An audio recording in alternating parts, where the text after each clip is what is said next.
फिर से आप सभी का स्वागत है मेरे प्यारे दोस्तों आपके अपने यूट्यूब चैनल पर। मेरे प्यारे दोस्त, अगर आप एमए फर्स्ट ईयर में हैं और आपने शिक्षा साथ ले रखा है तो इस वीडियो को पूरा देखिएगा, क्योंकि वीडियो में जो है काफ़ी ज़्यादा मज़ा आने वाला है और वीडियो आपके लिए काफ़ी ज़्यादा इंपॉर्टेंट भी होने वाला है। ठीक है, इंपॉर्टेंट इसलिए होने वाला है मेरे प्यारे दोस्त, क्योंकि हम बात करने वाले हैं शिक्षा शास्त्र के पेपर नंबर 1 के बारे में। ये इसकी क्लास नंबर 9 है। ठीक है, पेपर नंबर 1 का नाम है शिक्षा के दार्शनिक आधार। ठीक है, उसमें ये क्लास नंबर 9 है। अगर आपने इसकी पहले की 8 क्लासें प्लस एक सिलेबस का वीडियो नहीं देखा है तो उन सारी चीज़ों को आप चैनल पे जाके आराम से देख सकते हैं, उनसे लाभान्वित भी हो सकते हैं। ठीक है, तो चलिए देखते हैं आज का प्रश्न क्या होने वाला है। आज का प्रश्न है आपका कि शिक्षा में आदर्शवाद से आप क्या समझते हैं। ठीक है, मतलब शिक्षा का जो क्षेत्र है या जो शिक्षा है उसमें आदर्शवाद की क्या भूमिका, ये आपको बताना है। उद्देश्य, पाठ्यक्रम तथा अनुशासन के संबंध में आदर्शवाद के अभिमतों का स्पष्टीकरण कीजिए। मतलब कह रहे हैं कि जो आपका आदर्शवाद है उसने उद्देश्य, पाठ्यक्रम और अनुशासन के संबंध में अपने कौन-कौन से मत दिए हैं, इन सारी चीज़ों को आपको बताना है। ठीक है, अगर प्रश्न को थोड़ा और घुमा के पूछना चाहे तो इस तरीके से पूछ सकता है कि आदर्शवाद ने शिक्षण विधियों की अपेक्षा शिक्षा के उद्देश्यों के संबंध में अधिक योग दिया है। मतलब कह रहे हैं कि शिक्षण विधियों पर उतना उसने जोर नहीं दिया है जितना कि उन्होंने शिक्षा के उद्देश्यों पर जोर दिया है। ठीक है, इस कथन की आपको क्या करनी है, विवेचना करनी है, बताना है क्या ये कथन सत्य है या ये कथन झूठ है। ठीक है, तो चलिए देखते हैं। आपको जवाब कुछ इस प्रकार से देना होगा। पहले तो आपको डालना होगा आदर्शवाद व शिक्षा। ठीक है, चलिए देखते हैं। इसमें लिखा है कि आदर्शवाद दो दृष्टिकोण से शिक्षा की आवश्यकता की अनुभूति करते हैं। मतलब कह रहे हैं कि जो आदर्शवादी होते हैं मेरे प्यारे दोस्त, जो आदर्शवाद को मानते हैं, वो दो दृष्टिकोण से क्या करते हैं, शिक्षा की आवश्यकता की अनुभूति करते हैं। दो दृष्टिकोण है उनके पास जिनकी वजह से उनको ये लगता है कि शिक्षा हमारे लिए क्या है, आवश्यक है। ठीक है, आगे लिखा है, उनका कहना है कि शिक्षा एक आध्यात्मिक आवश्यकता है। ठीक है, क्या बताते हैं वो कि शिक्षा क्या है, एक आध्यात्मिक आवश्यकता है।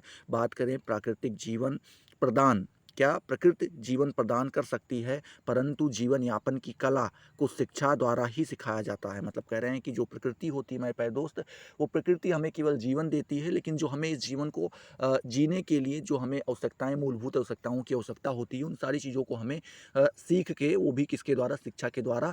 हम पहले कला सीखेंगे, फिर उनके द्वारा इन सारी चीज़ों को हासिल करने का प्रयास करेंगे। ठीक है, बात करें इस दृष्टिकोण से आदर्शवादी शिक्षा को एक नैतिक नैतिक प्रक्रिया मानते हैं। मतलब कह रहे हैं कि इसी दृष्टिकोण से वो क्या कहते हैं कि आदर्शवादी शिक्षा क्या है, एक नैतिक प्रक्रिया के रूप में हम देख सकते हैं। ठीक है, चलिए आगे हम बात करते हैं। तो आगे लिखा है कि आदर्शवादियों का कहना है कि शिक्षा एक सामाजिक आवश्यकता भी है। क्या है मेरे प्यारे दोस्त, जो आदर्शवादी लोग हैं, जो आदर्शवाद को मानते हैं, वो ये भी कहते हैं कि जो शिक्षा या क्या है, एक सामाजिक आवश्यकता है, समाज की आवश्यकता बन जाती है। ठीक है, बात करें मनुष्य समाज का एक वस्तुनिष्ठ प्रक्षेपण है। क्या बताते हैं कि मनुष्य क्या है, समाज का एक वस्तुनिष्ठ प्रक्षेपण है जो एक व्यक्तिक स्वरूप में प्रकट होता है। ठीक है, आगे लिखा है ऐसा प्रक्षेपण समाज में सद को प्रतिबिंबित करता है। क्या करता है मेरे प्यारे दोस्त, सद को प्रतिबिंबित, मतलब सद को क्या करता है, दिखाता है, उससे वाकिफ कराता है, उससे परिचित होता है। बात करें इस कारण समाज में विद्यालयों तथा शिक्षा की आवश्यकता होती है। मतलब कह रहे हैं कि इसी के कारण से अगर आप समाज में देखें तो उसमें विद्यालय और शिक्षा दोनों की आवश्यकता हमें दिखाई पड़ती है। ठीक है, चलिए अगली हेडिंग आपकी दी हुई है आदर्शवाद व शिक्षा के उद्देश्य। ठीक है, यहाँ पे बताया गया है कि आदर्शवाद में शिक्षा के क्या उद्देश्य हैं, यहाँ पे हम इनके बारे में जानने का प्रयास करेंगे। आदर्शवाद के अनुसार देखें तो शिक्षा के निम्न प्रमुख उद्देश्य होने चाहिए। ठीक है, यहाँ पे कुछ प्रमुख उद्देश्य बताए गए हैं। वो सारे उद्देश्य जो है आदर्शवाद मानता है कि शिक्षा के होने चाहिए। ठीक है, देखते हैं पहला क्या बताया गया है आपका।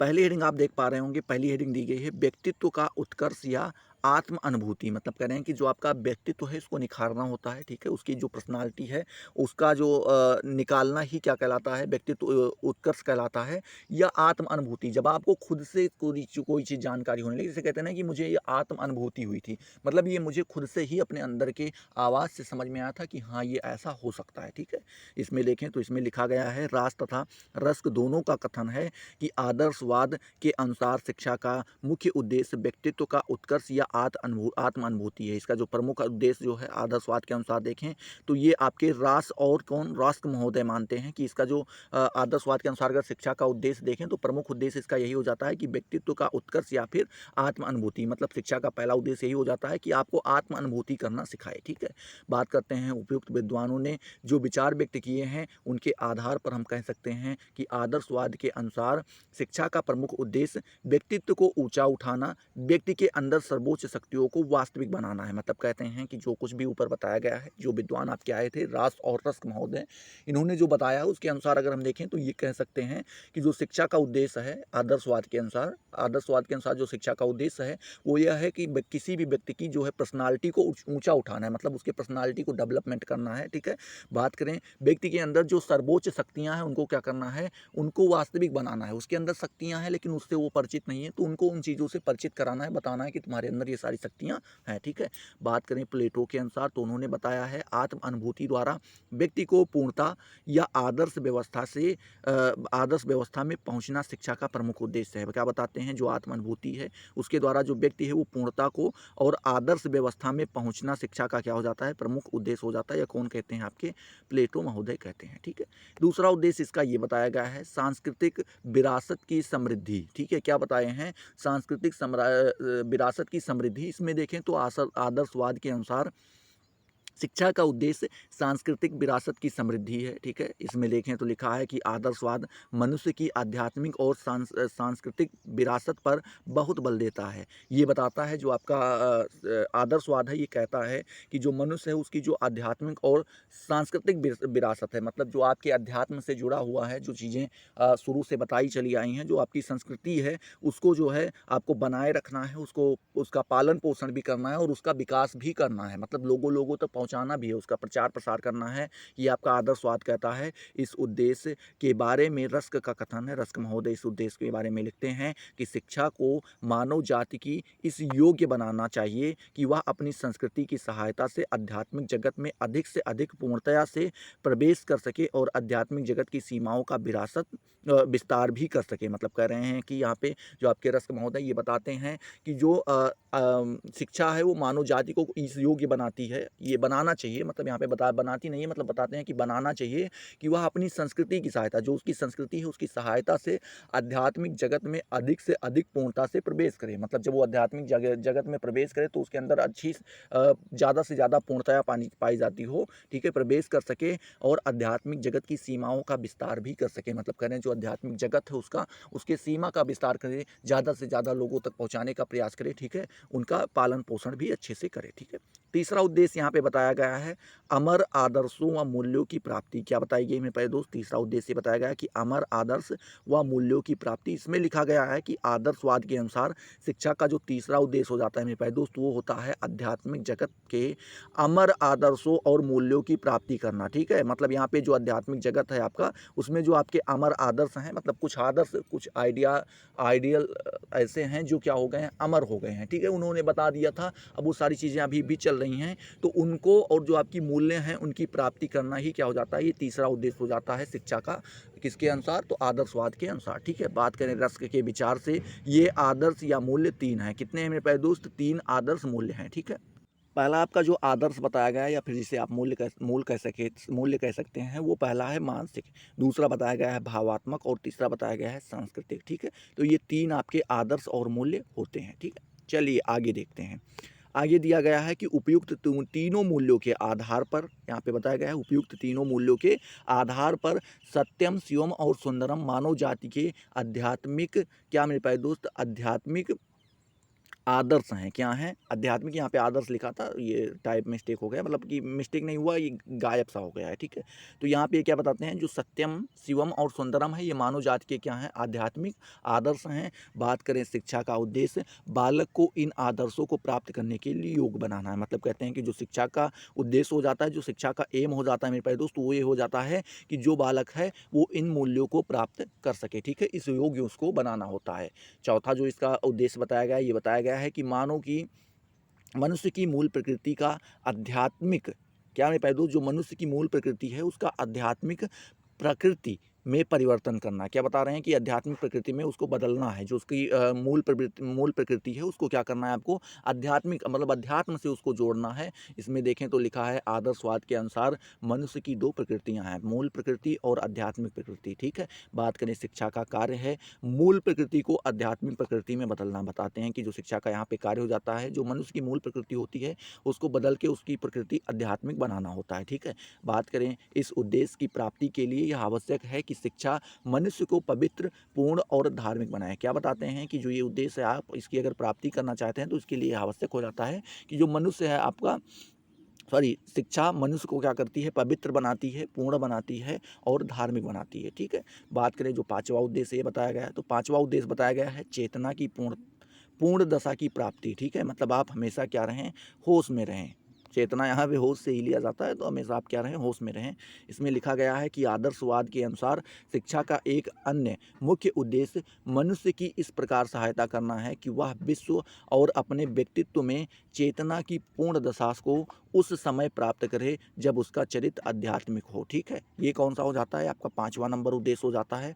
छठा नंबर उद्देश्य इसी में बताया गया है मेरे प्यारे दोस्त कि पवित्र जीवन की प्राप्ति। क्या पवित्र जीवन की प्राप्ति, ये छठा उद्देश्य हो जाता है शिक्षा का आदर्शवाद के अनुसार। इसमें लिखा है, फ्रोबेल महोदय का कथन है कि आदर्शवाद के अनुसार शिक्षा का उद्देश्य पवित्र जीवन की प्राप्ति है। क्या है मेरे प्यारे दोस्त, जब आप पवित्र जीवन की प्राप्ति कर लेते हैं तो समझ लीजिए कि आपकी शिक्षा पूर्ण हो गई है। ठीक है। आदर्शवाद के अनुसार फ्रोबेल ने लिखा है कि शिक्षा का उद्देश्य भक्तिपूर्ण, पवित्र तथा क्या कलंक रहित। यहाँ पे बताते हैं कि जो शिक्षा का उद्देश्य है वो क्या है, भक्तिपूर्ण, पवित्र और कलंक रहित, और इसीलिए पवित्र जीवन की प्राप्ति है। मतलब कहते हैं कि जो शिक्षा का उद्देश्य हो जाता है वो मनुष्य को भक्तिपूर्ण बनाता है, उसको पवित्र बनाता है, उसको कलंक रहित बनाता है।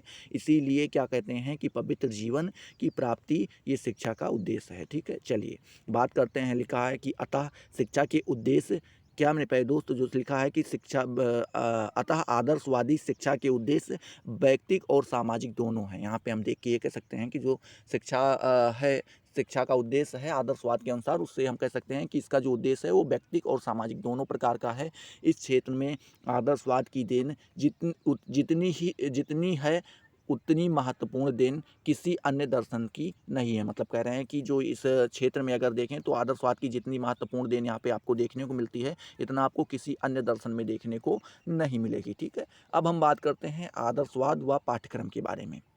हेडिंग आप डालेंगे आदर्शवाद व पाठ्यक्रम। इसमें लिखा है कि आदर्शवादियों के अनुसार पाठ्यक्रम में निम्न विशेषताएं होनी चाहिए। यहाँ पे कुछ विशेषताएं बताई गई हैं, वो विशेषताएं अगर आपके पाठ्यक्रम के अंदर पाई जाती हैं तो वो आदर्शवाद के अनुसार सही पाठ्यक्रम है। ठीक है। क्या विशेषता बताई गई, पहली विशेषता ये बताई गई है, पाठ्यक्रम के आधार जीवन के सर्वोच्च आदर्श होने चाहिए। ठीक है। जो पाठ्यक्रम का आधार होना चाहिए वो क्या होना चाहिए, पाठ्यक्रम के आधार जीवन आधार क्या होने चाहिए, जीवन के सर्वोच्च आदर्श होने चाहिए। जो आपका पाठ्यक्रम का विषय है वो जीवन के सर्वोच्च आदर्श होने चाहिए। ठीक है। दूसरा उन्होंने जो बताया विशेषता वो बताई है कि इसे सभ्यता का प्रतिबिंब होना चाहिए। क्या, इसे सभ्यता का क्या होना चाहिए, प्रतिबिंब। मतलब एकदम समझिए कि उसी का रूप एकदम हूबहू उतार लिया गया हो। ठीक है। तीसरी विशेषता उन्होंने बताई है कि इसे मानव जाति के अनुभवों को संगठित तथा व्यक्त करना चाहिए। जो मानव जाति का अनुभव है, ठीक है, उसको संगठित करना मतलब इकट्ठा करना चाहिए और उसको व्यक्त करना चाहिए बालक के सामने। ठीक है। चौथी विशेषता ये बताया गया है कि पाठ्यक्रम में विभिन्न विज्ञान और मानव शास्त्र को स्थान मिलना चाहिए। बहुत सारे जो विज्ञान है उनको और जो मानव शास्त्र हैं इन सभी को स्थान उसमें मिलना चाहिए। ठीक है। अब अगली हेडिंग आप डालेंगे पाठ्यक्रम के बारे में प्रसिद्ध आदर्शवादी के विचार। ठीक है। मतलब यहाँ पे जो पाठ्यक्रम के बारे में कुछ आदर्शवादी हुए हैं उन्होंने कुछ विचार दिए हैं, उनके बारे में हम देख लेते हैं। तो पाठ्यक्रम के बारे में कुछ प्रमुख आदर्शवादियों के विचार निम्न है। पहले आपके आ जाते हैं प्लेटो का विचार है। प्लेटो महोदय कहते हैं कि पाठ्यक्रम में सत्यम शिवम सुंदरम। क्या पाठ्यक्रम जो है आपका उसमें सत्यम शिवम सुंदरम आध्यात्मिक मूल्यों को स्थान मिलना चाहिए। ठीक है। जिसके आधार पर उत्पन्न होने वाली क्रियाओं के अनुसार पाठ्यक्रम का निम्न रूप होना चाहिए। यहाँ पे कुछ निम्न रूप बताए हैं। पहला क्या बताया गया है, मानव की क्रियाएं एवं उनसे संबंधित विषय। यहाँ पे बताया गया है मानव की क्रिया के अनुसार उससे संबंधित मानसिक क्रियाओं से संबंधित उसका विषय जो होना चाहिए वो होना चाहिए भाषा, साहित्य, इतिहास, भूगोल व विज्ञान। ये आपके मानसिक क्रियाओं से संबंधित होना चाहिए मेरे प्यारे दोस्त। आगे देखें तो सौंदर्यात्मक क्रियाओं से देखें। अगर आप इसमें चाहते हैं कि किसी भी व्यक्ति का जो है सौंदर्यात्मक विकास हो सके तो उसके लिए आपको उसके विषय में कला व कविता को जोड़ना होगा। ठीक है। अब हम बात करते हैं नैतिक क्रियाओं के लिए। नैतिक क्रियाओं के लिए आपको धर्म पढ़ना होगा। ठीक है। उसके बाद आचार शास्त्र पढ़ना होगा व अध्यात्मवाद आपको पढ़ना होगा। तो ये यहाँ पे जो है क्रियाओं के अनुसार उसके विषय यहाँ पे बता दिए गए हैं। ठीक है। 3 क्रियाएं होती हैं और तीनों के अलग अलग विषय बता दिए गए हैं कि किसमें कौन से विषय महत्वपूर्ण होते हैं। अब हम बात करते हैं रास के विचार के। देखें, रास महोदय का विचार है कि रास के अनुसार पाठ्यक्रम का स्वरूप इस प्रकार से होना चाहिए। मानव की क्रियाएं एवं उनसे संबंधित विषय। पहला यहाँ पे बताया गया है शारीरिक क्रियाएं, तो शारीरिक क्रियाओं से के संबंध में जो है आपका स्वास्थ्य विज्ञान होना चाहिए, ठीक है। शारीरिक कुशलताएं होनी चाहिए, व व्यायाम भी जोड़ा जाना चाहिए, ठीक है। अब हम बात करते हैं दूसरा, उन्होंने बताया है आध्यात्मिक क्रियाएं। आध्यात्मिक क्रियाओं के भी 3 भाग होते हैं। पहला बताया गया है मानसिक क्रियाएं, दूसरा बताया गया है सौंदर्यात्मक क्रियाएं, और तीसरा बताया गया है नैतिक व धार्मिक क्रियाएं। मानसिक क्रियाओं में आपका साहित्य, भाषा, ठीक है, विज्ञान, गणित, इतिहास और भूगोल को सम्मिलित किया गया है। ये आपके 6 विषय यहाँ पे शामिल किए गए हैं। सौंदर्यात्मक क्रियाओं के अंदर अगर आप देखें तो ललित कलाओं को जोड़ा गया है, ठीक है। अब हम बात करते हैं नैतिक व धार्मिक क्रियाओं के बारे में, तो इसमें आपके धर्म व आचार शास्त्र को जोड़ा गया है। तो आई होप ये चीज़ें क्लियर हो रही होंगी। क्लियर हो रही तो फटाफट वीडियो को लाइक करो, अपने दोस्तों के साथ शेयर भी किया करो, और चैनल को अभी तक अगर आपने सब्सक्राइब नहीं किया तो सब्सक्राइब करके बेल वाले आइकन को जरूर प्रेस कर दो, ठीक है। कमेंट सेक्शन में ज़रूर बताओ वीडियो आपको कैसा लग रहा है, अच्छा लग रहा है, नहीं लग रहा है, ठीक है। चलिए बात करते हैं हर्बर्ट महोदय के अनुसार। देखें तो उनका विचार है कि ये एक, तो पहली बात आप जान लीजिए, एक प्रसिद्ध आदर्शवादी थे, ठीक है। बात करें, उसने शिक्षा का एकमात्र उद्देश्य ये बताया है कि नैतिकता का विकास। क्या मेरे प्यारे दोस्त, नैतिकता का विकास उन्होंने ये शिक्षा का प्रमुख उद्देश्य बताया है। अतः उनसे उसने पाठ्यक्रम में नैतिकता को बढ़ावा देने वाले विषयों को प्रमुख स्थान दिया है। जो विषय क्या करते हैं, नैतिकता को बढ़ावा देते हैं, उन्हीं को उसने क्या किया है, मुख्य स्थान दिया है। जैसे यहाँ पे आप देख सकते हैं साहित्य, इतिहास, कला, संगीत आदि को प्रमुख स्थान, और भूगोल, विज्ञान, गणित आदि को गौड़ स्थान। मतलब इसको माना है कि ये अनिवार्य नहीं, लेकिन ये सारी चीज़ें आपके अनिवार्य हो ही जाती हैं, ठीक है। तो इस प्रकार से उसने बताया है। अब हम बात करते हैं आदर्शवाद व शिक्षण विधियाँ, ठीक है। मतलब यहाँ पे हम देखेंगे कि आदर्शवाद के अनुसार जो टीचिंग मेथड होना चाहिए वो कैसा होना चाहिए। बात करें, बटलर का कथन है, बटलर महोदय लिखते हैं कि आदर्शवादी अपने किसी एक विधि का भक्त ना मानकर, मतलब क्या कह रहे हैं कि जो आदर्शवादी होते हैं वे अपने किसी एक विधि का भक्त ना मानकर विधियों का निर्माण और निश्चित करने वाला मानते हैं। मतलब कहते हैं कि वो किसी एक विधि को भक्त मान कर ना पढ़ाए, वो नई नई चीज़ों की खोज करता रहे, नई नई विधियों का निर्माण भी करता रहे। तो ऐसा बटलर महोदय का मानना है, ठीक है। आगे बात करें, इसके अनुसार बालक की रुचि और योग्यता के अनुसार शिक्षण विधियों की खोज सरलता से की जा सकती है। मतलब कह रहे हैं कि अगर देखें तो इनके अनुसार जो आपके बटलर महोदय हैं वो कहते हैं कि जो बालक का इंटरेस्ट होता है, रुचि होती है, जो उसकी योग्यता होती है, ठीक है, कैपेबिलिटी जो उसकी होती है, उसके अनुसार जो है उसकी शिक्षण विधि, मतलब जो आपका टीचिंग मेथड है, इसकी खोज हम सरलता से कर सकते हैं। इसीलिए विभिन्न आदर्शवादी शिक्षकों द्वारा विभिन्न शिक्षण विधियों को अपनाया गया है। मतलब कह रहे हैं कि यही कारण है कि आप आदर्शवाद में देखेंगे कि जितने भी शिक्षक हुए हैं उन्होंने सभी ने अलग अलग शिक्षण विधियों को अपनाया है। वे किसी एक पद्धति के पूर्ण भक्त नहीं रहे। मतलब कोई ऐसी मेथड नहीं बताया गया कि उसको ही बता दिया गया और वो सभी का जो है उन्हीं उन्हीं मेथड का ही वो लोग पालन करते रहे हों, ठीक है। अब हम बात करते हैं सुकरात ने क्या माना है। तो सुकरात ने प्रश्न विधि माना है कि प्रश्न के द्वारा ही हम किसी चीज़ को समझा पढ़ा सकते हैं। प्लेटो ने संवाद विधि, मतलब आप क्या कर सकते हैं कि आप बात करके, चर्चा पर चर्चा चला के या इकट्ठा होकर के, ठीक है, लेक्चरबाजी करके आप बता सकते हैं। अरस्तू ने आगमन और निगम विधि बताई है। क्या बताई है? आगमन और निगम विधि बताई है। हीगल ने तर्क विधि बताई है। आप तर्क के द्वारा सारी चीज़ों के बारे में अच्छे से जान सकते हैं। और आपके हर्बर्ट ने निर्देश विधि के बारे में बात किया है, ठीक है। आप किसी को निर्देश दीजिए और उस अनुसार वो पढ़ाई करे। इन लोगों ने इन सारी चीज़ों को अपनाया है। बात करें, हर्बर्ट ने निर्देश का प्रयोग व्यापक अर्थ में किया है। उन्होंने निर्देश का जो प्रयोग है वो काफ़ी ज़्यादा व्यापक, मतलब बड़े क्षेत्र में, बड़े अर्थ में, बड़े मीनिंग में किया है। इसका अर्थ व्यवस्था या दमन ना होकर, मतलब कह रहे हैं कि इसका अर्थ जो है व्यवस्था दमन से नहीं लिया गया है, शैक्षिक निर्देश और सहानुभूति मार्ग प्रदर्शन है। क्या बताते हैं कि शैक्षिक निर्देश और सहानुभूति मार्ग प्रदर्शन से लिया गया है। हर्बर्ट महोदय का मत है कि निर्देश के बिना शिक्षा की मेरी कोई धारणा नहीं है। क्या बताते हैं कि निर्देश के बिना शिक्षा की मेरी कोई धारणा नहीं है और उस निर्देश को स्वीकार नहीं करता हूँ। मतलब कह रहे हैं और उस निर्देश को स्वीकार नहीं करता हूँ जो शिक्षित नहीं करता है। है। मतलब कहते हैं कि वो निर्देश हमें बिल्कुल स्वीकार नहीं है जो किसी भी व्यक्ति को शिक्षित नहीं कर पाते हैं। ठीक है, आगे हम बात करते हैं तो उपयुक्त के अलावा कुछ आदर्शवादियों ने व्याख्यान और वाद विवाद विधियों को अपनाया है। मतलब कह रहे हैं कुछ आदर्शवादी ऐसे हैं जिन्होंने व्याख्यान को और वाद विवाद विधियों को क्या किया है, अपनाया है। ठीक है, बात करें फ्रोबेल ने खेल द्वारा शिक्षा पर बल दिया है। उन्होंने बताया कि जो चीज़ आप खेल खेल में सिखा सकते हैं वो आप कहीं पे नहीं सिखा सकते हैं। बात करें पेस्टोलॉजी ने अभ्यास व आवृत्ति के बारे में बताया। उन्होंने बताया कि आप कोई भी चीज़ के बारे में ट्राई करते रहिए और आप आराम से खुद ब खुद सीख जाएंगे। ठीक है, को सबसे उत्तम विधि माना है। ठीक है, चलिए देखते हैं। बात करें संक्षेप में हम कह सकते हैं कि आदर्शवादी, क्या मेरे प्यारे दोस्त, आदर्शवादी विधियों का सार क्रिया और नियमित तथा निर्देशित स्वतंत्रता है। क्या है मेरे प्यारे दोस्त, ये बताते हैं कि हम संक्षेप में कह सकते हैं कि जो आदर्शवादी विधियों का सार है वो हम ये कह सकते हैं कि क्रिया और नियमित, क्या मेरे प्यारे दोस्त, क्रिया और नियमित तथा निर्देशित स्वतंत्रता ही क्या है, ये सारी शिक्षा का आदर्शवादी विधियों का सार है। ठीक है, अब हम बात करते हैं आदर्शवाद व शिक्षक। आदर्शवाद में शिक्षक की क्या विवेचना की गई है, कैसे शिक्षक की कल्पना की गई है, ये भी हम देखते हैं। तो यहाँ पे बताया गया है आदर्शवाद शिक्षक को बहुत महत्वपूर्ण स्थान देता है। ठीक है, बात करें उसके अनुसार शिक्षक के कार्य को फ्रोबेल के किंडरगार्टन वाले इस रूपक से बहुत अच्छी तरह स्पष्ट किया जा सकता है। क्या बताया गया है कि विद्यालय बाग है। क्या बताया गया है कि विद्यालय क्या है, एक बाग है, बगीचा है। ठीक है, जिसे आप कह सकते हैं छात्र कोमल पौधे हैं। छात्र क्या हैं, छोटे छोटे कोमल कोमल पौधे हैं। और शिक्षक कुशल माली है। मतलब क्या कह रहे हैं कि जो शिक्षक है वो एक सुलझा हुआ माली है। कुशल का मतलब हुआ कि वो का सभी चीज़ों से परिपूर्ण है, हर प्रकार की चीज़ों से वाकिफ है, उस प्रकार का माली है। ठीक है, माली की अनुपस्थिति में कभी अनुपस्थिति में भी पौधे बढ़ेगा, मतलब पौधा बढ़ेगा। मतलब कह रहे हैं कि ऐसा नहीं कि माली ना हो तब भी पौधा नहीं बढ़ेगा, माली ना भी हो तब भी पौधा बढ़ता है, अपने रूप को प्राप्त करेगा, परंतु उसकी उपस्थिति में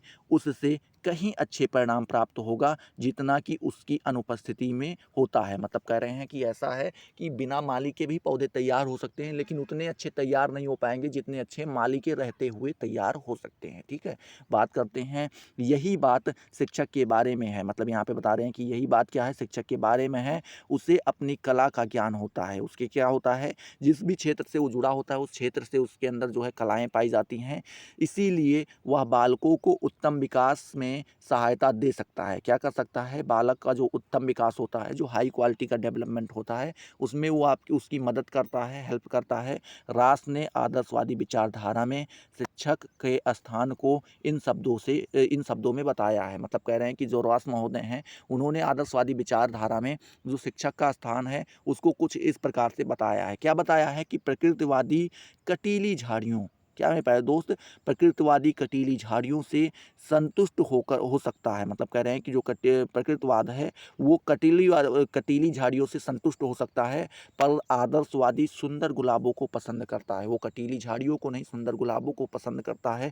इसीलिए शिक्षक अपने प्रयासों से छात्र को उस उच्चता पर पहुंचाने में सहायता देता है जिस पर वह अपने आप नहीं पहुंच सकता है। मतलब कह रहे हैं कि इसीलिए देखें तो जो टीचर होता है, जो शिक्षक होता है, वो अपने प्रयास से, मतलब वो अपनी कोशिश वो करता है कि जो छात्र है वो उस उच्चता पर पहुंच सके जहां पर वो अकेले नहीं पहुंच सकता है, किसी न किसी की सहायता लेनी पड़े। ठीक है, अब हम बात करते हैं आदर्शवाद व बालक के बारे में।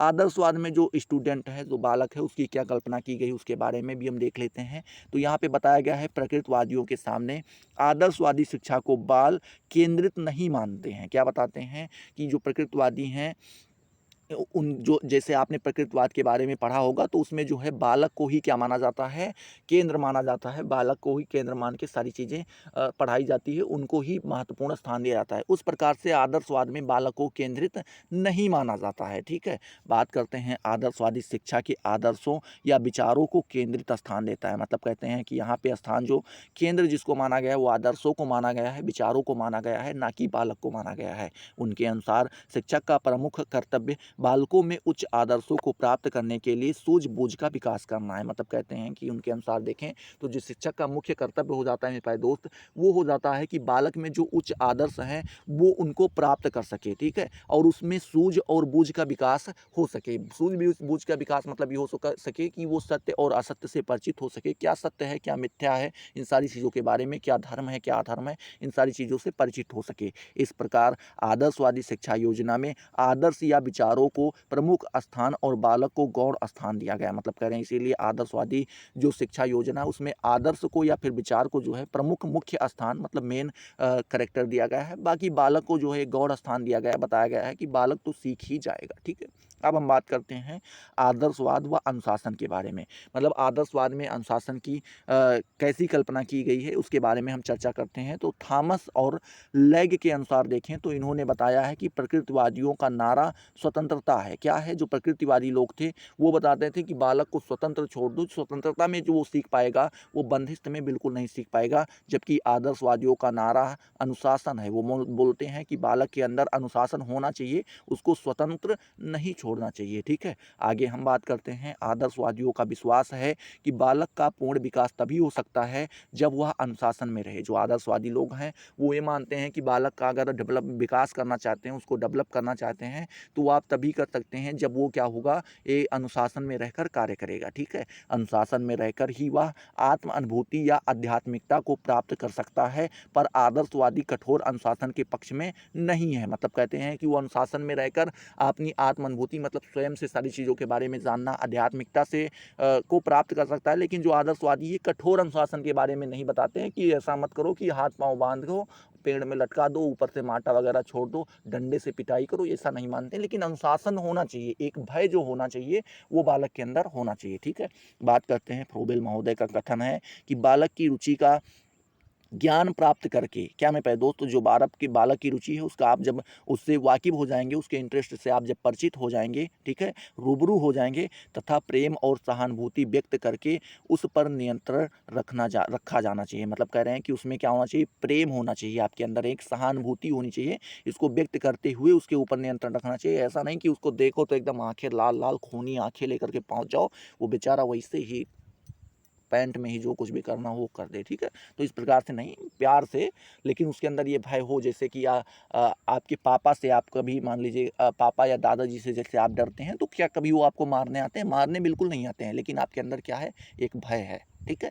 लेकिन वो आपसे प्रेम भी करते हैं, आपके प्रति सहानुभूति भी रखते हैं और आपके ऊपर अनुशासन भी वो रखते हैं, ठीक है। इसी प्रकार से बात करें सारांश में वे प्रभावात्मक अनुशासन के पक्ष में है। मतलब कह रहे हैं ऐसा अनुशासन होना चाहिए जिसका प्रभाव हमें दिखाई पड़े। वे नियमित स्वतंत्रता पर आधारित अनुशासन चाहते हैं। मतलब कह रहे हैं कि वो क्या होना चाहिए, नियमित स्वतंत्रता होनी चाहिए। मतलब स्वतंत्रता ऐसी होनी चाहिए जिसके कुछ नियम हों, ठीक है, उस पर आधारित स्वतंत्र अनुशासन होना चाहिए। उनके अनुसार अनुशासन का अर्थ है नम्रता होना चाहिए, ठीक है, शिष्टता होना चाहिए, अधीनता होना चाहिए और आज्ञाकारिता के नैतिक मूल्यों का विकास करना चाहिए, ठीक है। तो ये उन्होंने अनुशासन के बारे में बताया है। अब हम देखते हैं आदर्शवाद का मूल्यांकन करते हैं, ठीक है। इसके क्या क्या गुण हैं और क्या क्या दोष हैं, इन सारी चीज़ों के बारे में हम जानने का प्रयास करेंगे, ठीक है। चलिए देखते हैं। गुण यहाँ पे बताया गया है कि इसमें बालक के व्यक्तित्व का आदर किया जाता है। मतलब कह रहे हैं कि यहाँ पे जो बालक का व्यक्तित्व है, जो पर्सनालिटी है, उसका यहाँ पे आदर किया जा रहा है, सम्मान किया जा रहा है। दूसरा ये बताया गया है शिक्षक का स्थान महत्वपूर्ण होता है। यहाँ पे ये बताया गया है कि शिक्षक को जो है महत्वपूर्ण स्थान यहाँ पे दिया गया है, ठीक है। और बात करें तो आत्म अनुशासन का सिद्धांत लागू होता है। यहाँ पे जो है आत्म अनुशासन का सिद्धांत लागू होता है, ये भी इसकी एक विशेषता है, ठीक है। दोस्त इसमें ये देखे गए हैं कि इनके दोस्त अमूर्त हैं। मतलब इनके दोस्त क्या हैं, अमूर्त हैं, जिनकी हम कोई कल्पना नहीं कर सकते, जिनका कोई अपने दिमाग में दृश्य नहीं बना सकते हैं, ठीक है। चलिए आगे देखें तो दूसरा ये बताया गया है कि शिक्षण विधि में कोई देन नहीं है। मतलब कह रहे हैं कि शिक्षण विधि में इनका कोई देन नहीं है, कोई इन्होंने इंटरेस्ट नहीं लिया है। बात करते हैं तीसरा ये बताया गया है, दोष इसमें ये है कि पाठ्यक्रम में विज्ञान प्रौद्योगिकी की उपेक्षा की गई है। मतलब यहाँ पे जो आपका साइंस है, ठीक है, विज्ञान प्रौद्योगिकी है, इसकी यहाँ पे उपेक्षा की गई है। यहाँ पे बताते हैं कि इसमें वो लोग कोई इंटरेस्ट नहीं लेते हैं। निष्कर्ष निकालें तो ये निकल सकता है कि उपयुक्त के आधार पर हम यह कह सकते हैं कि इस भौतिकवादी युग में संघर्षों, कलहों और वैमनस्यों के से आदर्शवाद का ही सहारा लेकर मुक्ति मिल सकती है। मतलब कह रहे हैं कि अगर आज के समय में आप देखें जहाँ पे संघर्ष दिखाई पड़ रहा है, कलह दिखाई पड़ रहे हैं, वैमनस्यता दिखाई पड़ रही है, ठीक है? इसमें से अगर आप निकलना चाहते हैं तो आप आदर्शवाद का सहारा लेकर के आप मुक्ति प्राप्त कर सकते हैं। आई होप ये सारी चीज़ें आपको क्लियर हुई होंगी। अगर क्लियर हुई तो फटाफट वीडियो को लाइक करो, अपने दोस्तों के साथ शेयर करो। अभी तक अगर आपने चैनल को सब्सक्राइब नहीं किया तो सब्सक्राइब करके बेल वाले आइकन को ज़रूर प्रेस कर दो, जिससे आपको सारी नोटिफिकेशन मिलती रहें और आप उनसे लगातार लाभान्वित होते रहें। तो चलिए अगली वीडियो में मिलते हैं नए जोश, नए टॉपिक के साथ। तब तक के लिए जय हिंद, जय भारत।